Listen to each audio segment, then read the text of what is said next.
TMC বাবাই বসেছিল। হ্যাঁ আমি এজেন্ট পুলিং। আধা ঘন্টা হলো। আমার একটা বাড়িতে খাবার পার্সেল দিতে এসেছিল, খাবার একটা বাচ্চা ছেলে খাবার দিতে এসেছিল, ওই বাচ্চাটাকে ধরে মেরেছে। আমি তাই জিজ্ঞাসা করেছি কেন মারলি, এই কারণে। হ্যাঁ স্লো ভোটিং বলতে সকালে একটু স্লো ভোটিং, মানে শুরু স্টার্টে প্রবলেম হয়ে গেছিল টেস্টিং এ, দিয়ে স্লো শুরু হয়েছিল, স্লো চলছে। তাছাড়া এমনি কোনো বুথে কোনো প্রবলেম নেই। হ্যাঁ সবাইকে আমি চিনি, তার মধ্যে একজনকে আমি চিনি না, বিশু দাস আর তাপস রায়, তৃণমূল। স্যার এখানে দইহাড়ি। হ্যাঁ দেখতে পাচ্ছেন না, কি করবো আমি, জানেন এগুলো খবর করুন।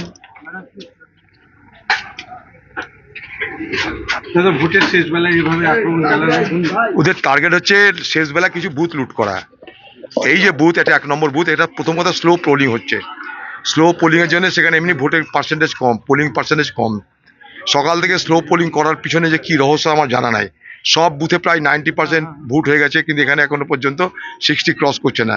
এত মানুষ ভোটে দাঁড়িয়ে লাইনে দাঁড়িয়ে আছে।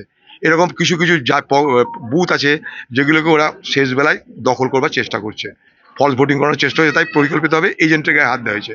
এজেন্ট তার পরিবারের লোককে নিয়ে ভোট দিতে যাচ্ছিল, তার বউকে নিয়ে ভোট দিতে যাচ্ছিল, সেই অবস্থায় এজেন্ট বাবাকে এইভাবে নৃশংসভাবে আক্রমণ করা হয়েছে, যাতে তারা যেতে না পারে। তার মানে অধীরদা, বুথের ভেতরটা যেমন কেন্দ্রীয় আধা সেনা দুর্গ বানিয়ে রেখে দিয়েছে, তার মানে তার আশপাশে এরকম ঘটনা ঘটছে। হ্যাঁ হ্যাঁ অবশ্যই ঘটছে, কখনো না।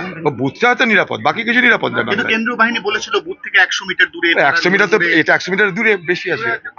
পাড়ার মধ্যে যে কি করে না, কি কেন্দ্রীয় বাহিনী ঘরে ঘরে চৌকির তলায় বসে থাকবে? যাকে মারধর করা হয়েছে তিনি বলছেন তারা মেরেছেন, তাদেরকে চেনেন, এলাকার তৃণমূল সবাই জানে, এটা এলাকার তৃণমূল নেতা কেউ মারতে পারে?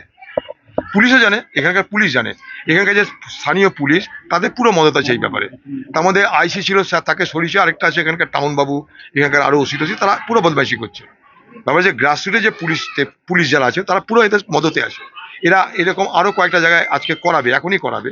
তার মধ্যে বিটি কলেজ একটা সেখানে চেষ্টা করছে, এখানে এরকম 4-5টা পকেটে আজকে ওরা শেষ বেলায় সন্ত্রাস করে ভোট দখল করা, যা করবার চেষ্টা করছে। আমরা তো রুখবো বলে এখানে এসেছি, আমরা রুখছি তো রুখবই। আমি নিজে গেছিলাম বুথে, আবার যাবো বুথে, ডিএমের সঙ্গে কথা বলেছি, পোলিং পার্সেন্টেজ লো তা নিয়ে কমপ্লেন করেছি। এখানে এই বুথে আর কি বলবো, এতগুলো দেখবো, চেষ্টা করবো। बाप बेटा दोनों को ही इतना যেমনটা অধীর চৌধুরী জানাচ্ছেন।